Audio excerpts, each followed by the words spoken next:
Magandang araw aking mga ginawa at binibini, and welcome back again to my YouTube channel. It's Learn With Me episode 3. Okay. Actually, hindi ko alam. I-check lang natin kung anong episode na tayo ng Learn With Me. Actually, dapat talaga chinek ko na to before pa tayo mag-vlog. Kasi nandito na naman tayo, tatagal na naman tayo sa pagdidiscussion na kung ano-ano. Episode 4 pa. Okay, ang hirap kasi magsalita ako na magsasalita, tapos naka-brace ako. Yung way ng pagsasalita ako hindi nakagaya ng dati. So ngayon, it's episode 4 of our Learn With Me series. And matagal siyang na-stop, almost 4 months. And nagsimula siya 5 months ago. At ngayon, nasa second quarter na tayo ng ating school year. At nais kong ibalik ang Learn With Me series kasi ang dami ko na naman natutunan at gusto kong ibahagi sa inyo. Okay. Si Aiden kasi nasa CR. Sinabi pa yun, okay. Para lang ako nagpa-vlog nito pero gusto ko yung topic natin ngayon. So, I'm not sure kung naririnig niyo yung mga dumadaan na sasakyan pero i-edit ko na lang. Okay, una nating pag-usapan ay ang tungkol sa YouTube video na aking napanood kanina. Gusto ko siyang gawan ng video Ewan ko ba? So, gawa na lang ako ng gawa para lang ma-retain yung information sa utak ko and also to share and also para madagdagan yung Learn With Me series natin. So, ang title kasi, naghahanap kasi ako kanina ng pang-productive na video na papakinggan ko sa YouTube kanina. Pero may napukaw ng attention ko. Yung why it's hard to be happy. Why it's hard to be happy. Ako napaisip ako kasi kakahapon may nabasa ako about sa ang aking saloobin sa Wattpad ko na yung topic is about kasiyahan. And if you want to read it also, pwede nyo siyang mabasa sa Wattpad. Ipapakita ko rin sa inyo yung video, yung link. Pwede nyo rin siyang mapanood. Pero ito kasi sabihin ko na lahat ng nilalaman ng video doon and also about my thoughts. So, doble-doble na. Okay, ako muna sasagutin ko muna siya. Kung para sa akin, bakit nga ba ang hirap maging masaya? Kasi we also have our own perspectives. So, ang gagawin ko, sagutin ko siya sa perspective ko and then sasagutin ng nasa video yung perspective niya. Actually, nakasubscribe ako sa kanya kasi ang gaganda ng mga content niya. And ang dami ko ng mga pinag-subscribe na YouTube creators about self-improvement, discipline, health, productivity, na pinakikinggan ko every morning and kapag nag-aayos. So, ito na nga. So, sasagutin ko muna. Bakit nga ba ang hirap maging masaya? Kasi ako nung unang tingin ko ito, napaisip ako.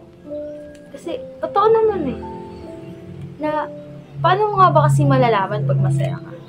Ayun yung nakalagay sa ang aking saloobin dito. Check this out.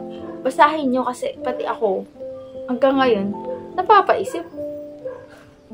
Anong number ba yun? Kasiyahan. Kasiyahan kasi yun Yung title nun is Kasiyahan.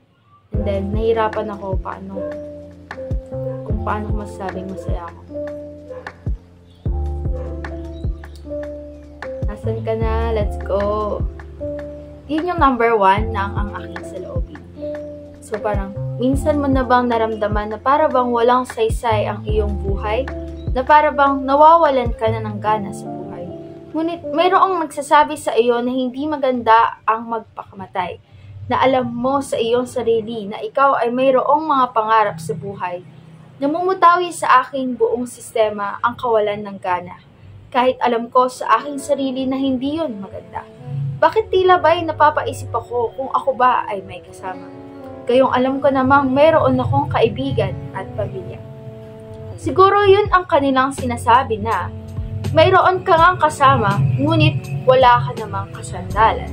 Tila ba'y ang aking mundo ay nawalan ng kulay. nananatiling walang buhay. Paano na yan? Kailangan kong ibalik ang kasiyahan.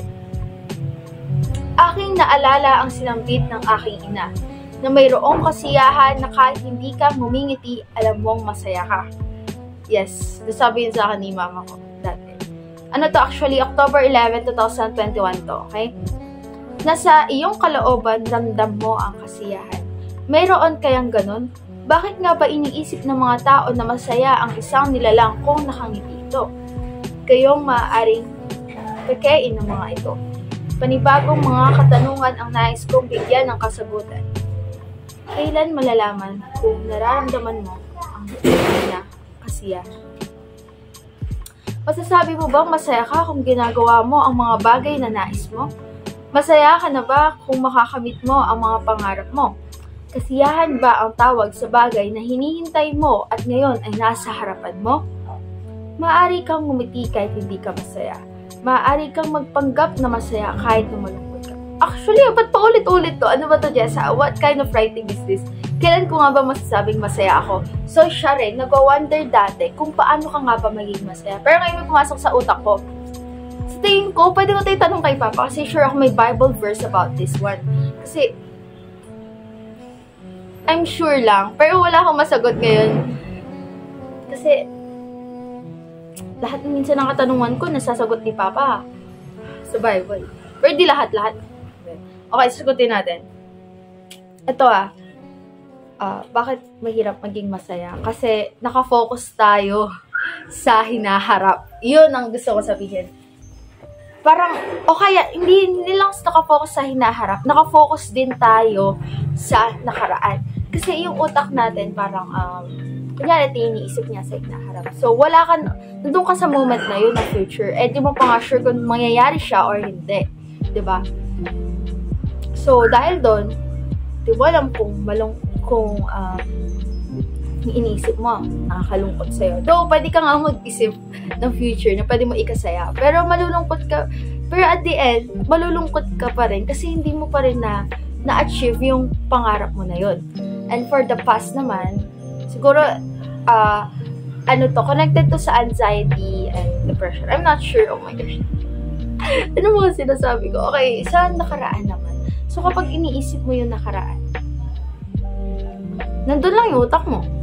So, hindi niya mahanap yung tunay na kasiyahan kung yung mga iniisip mo sa past ay puro negative.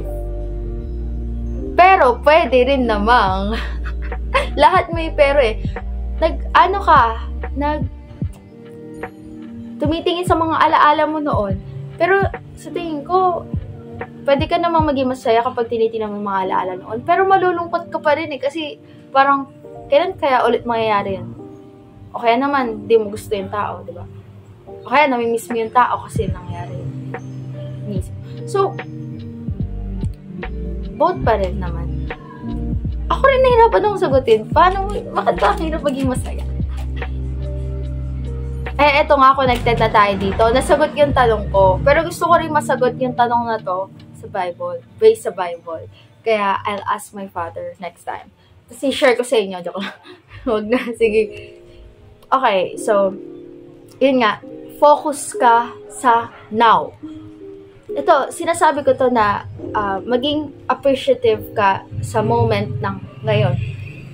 Appreciate every moment na nangyayari sa'yo ngayon. Kasi, di mo alam kung kailan ulit mangyayari yon sa'yo. O kaya naman, yung kasama mong yon ay hindi mo na ulit makakasama. O kaya naman, yung nangyaring masama sa kanila. So, lagi kang magiging masaya kapag nasa present ka. Hindi naman lagi kasi malamang may problema sa buhay. Ganyan. Ang hirap sagutin. Ayoko na. Ito na. Siguro kung nagsusulat ako, mas maayos yung thoughts ko kasi nagsasalita. Kasi mas na-express ko yung sarili ko sa pagsusulat. Pero ngayon lang talaga mga reaction ko to ng now. Anyway. So, ito yung mga list ko. To be happy, be grateful. So, sa lahat ng meron ka, maging grateful ka kasi nandyan siya. Ato, may cellphone ako. Thank you so much. Ay, may pantali ako ng buhok. Thank you so much kasi minsan ako, alam niyo ba, nung nawala yung tali kong buhok, kahasel sa buhok kong mahaba. Sabi ko, nasa natali kong buhok. So, lahat na nandyan. Pasalamatan mo. Uy, may ballpen ako. Thank you so much. Alam nyo ba, nung nawala to, hindi ako makagawa ng to-do list ko, pero ginawan ko ng paraan. Kasi red ballpen talaga ginagamit ko. Ewan ko ba, dahil mas matindi yung emosyon. So, nandito, mayroong part dito na color blue ginamit ko kasi nga wala akong red ballpen at nagtiis ako nun. Ay, thank you so much. May libro akong ganito kasi may natutunan ako. Yung tubig ko dito sa likuran. Oh. Meron akong tubig. Thank you so much. Natatawa ako sa sarili ko. Ewan ko bakit. Though, totoo naman yung sinasabi ko. To be happy, be grateful daw. Di ko rin kasi ma-elaborate na maayos, pero ituloy natin to. Kaya minsan, hindi tayo nagiging masaya dahil lagi nating iniisip ang future na kadalasay mga pangarap at hindi lahat ng yun ay nangyayari. Ay, nakita ka. Okay, tutuloy ko ha. Ito. So, kasi kunento niya rito, yung nanay niya is nag-suffer sa insomnia. And every night, syempre, hindi ka makatulog. Di lang naman sa di makatulog, nagtatakot kang matulog kasi nga, mayroong something sa head mo. Tapos yung nanay niya raw, nagjo-journal, before daw matulog, nag-jot down siya ng mga notes, or parang journal, na ito yung tanong. Number 1, made you smile that day. Number 2, something that you are grateful for. And number 3, something that you did well. So, every time na ginagawa daw yun ng nanay niya, mas nakakatulog daw siya, yung nanay niya. Mas nakakatulog ng maayos at ng mahimbing hanggang sa naging okay na yung nanay niya. So, it's associated with our brain talaga. Kung paano natin i-release yung thoughts natin, di ba? So, number 2, kapag reflect every night, nagre-reflect ka tuwing gabi, bago ka matulog, binubuhos mo lahat ng thoughts mo, magkakaroon ka ng kalmadong utak. And next naman is, gratitude can stop sa mga what ifs. Hindi ko tumano. Paano nga ba?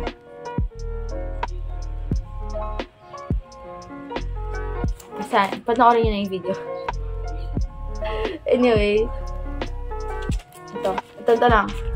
Hindi ko alam paano siya nakapag-stop sa what if. Siguro subukan ko, tingnan natin. Ito, you still want the things that you want.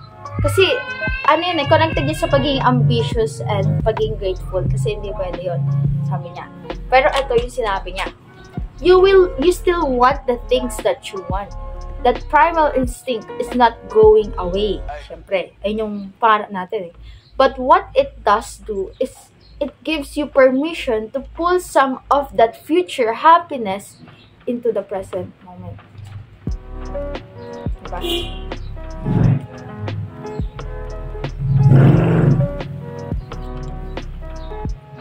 Ito na nga ba sinasabi ko, kunyari, iniisip yung pangarap mo, nagiging masaya kayo.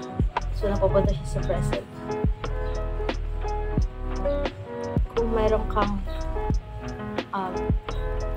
plano with your friends or family, sa ganong araw, magiging masaya ka kasi na-excite ka na makita mo ulit sila, na makabanding mo ulit sila. Ito naman next. So, parang nagets ko kung paanong yung future nakaka-apekto sa present ng happiness.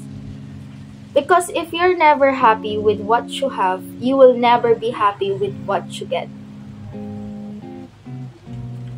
Ewan ko ba, lakas ng impact nito sa akin nung narinig ko to. Because if you're never happy with what you have, you will never be happy with what you get. So talagang kailangan mo maging grateful sa kung anong meron ka rin talaga ngayon. Para naman, kapag naabot mo na yung bagay na gusto mo sa future, maging masaya ka, ay kasi pinaghirapan ko to. Ganito ako noon. Buti nakuha ko na siya. Parang iba sa feeling, diba? Siguro ganun mangyari sa akin pag natas ko na yung JDR. Actually, nagpapasalamat ako sa sarili ko, sabi ko sa sarili ko. Kasi medyo nahirapan na magsulat ngayon eh. Pero ang dami kong nagawa this year sa JDR. Talagang as in. So, di ko inaakala na kaya ko palang gumawa ng ganun. And talagang nagpapasalamat talaga ako sa sarili ko. Tapos, tuwing naiisip ko na pwede ko matapos yung Jardín de Rosas next year, namomotivate ako at mas nagiging masaya ako. Kasi kaya ko to. Kasi gusto kong maabot yung goal na yun. Pero kailangan mo maging masaya kung anong meron ka ngayon. So, ang meron ako ngayon is 13 chapters. At malayong-malayo pa ako para matapos yung JDR. Pero masaya ako kasi naka-achieve ako ng ganun karaming chapters na hindi ko inaakala. So, like, magpasalamat ka sa meron ka ngayon. So, invest na ma-disappoint ako sa sarili ko na, ay, bakit hindi mo natapos yung 15 chapters ngayong taon? Nakapagsulat ka na sana. Sabihin ko sa sarili ko, gano'n. E di naging negative. E di nawalan ako ng gana. So, wala akong makukuha ang happiness. Kasi, binash ko yung sarili ko eh. Diba? So, kailangan mong pasalamat talaga sa ngayon. And next is, as you get better and better at identifying the good things in your life, you'll come to realize just how many of them there are. So kasi, kapag inanap mo kasing good things sa buhay natin, talagang mapapansin mo na ang dami nga naman. Totoo yun, kasi ang dami dyan sa paligid, ang daming bagay sa paligid, ang daming tao, ang daming. Siguro, ako hindi ko pa natatry yung journal na yun, pero susubukan ko siya. Kahit ayun lang muna, kasi minsan yung journal ko mahaba siya eh. Siguro mga pagsagot ng tanong, okay na siya. Pero susubukan ko siya every night. Okay? So ako, subukan nyo rin. Kasi, wala namang mawawala if susubukan nyo, right? So, I think, yun na lahat. Hindi ko sure kung nasagot kung bakit mahirap maging masaya. Siguro dahil hindi tayo grateful sa kung anong meron tayo. I think yun. Sige. Okay, elaborate natin. Why it is hard to be happy? Hindi tayo nag-live sa moment na ngayon, na now. And also, hindi tayo grateful kung anong meron tayo. And also, dahil hindi tayo positive, nagiging negative tayo. So, parang sinasaktan natin sarili natin. Hindi naman lahat. In a general way, maganda rin if positive tayo. Pero, it is better kapag nailalabas natin yung totoo nating nararamdaman. Pero kailangan mo pa rin maging positive. Mindset yun kasi nakaka-apekto sa mindset mo yung magiging resulta ng ngayon. Para maging masaya, sabi is, maging masaya ka sa kung anong meron ka ngayon. At, mabuhay ka sa present. Hindi sa future, hindi sa past. And that's all. Tapos na tayo. Naka 18 minutes tayo. And also, ayaw ko ba? Tatatak na to sa utak ko kasi shinare ko sa inyo. Diba? Okay. Bye-bye. I hope you like this video and may natutunan kayo kasi for sure naman meron, diba? Joke lang. So, I think it's a goodbye. See you on the next vlog.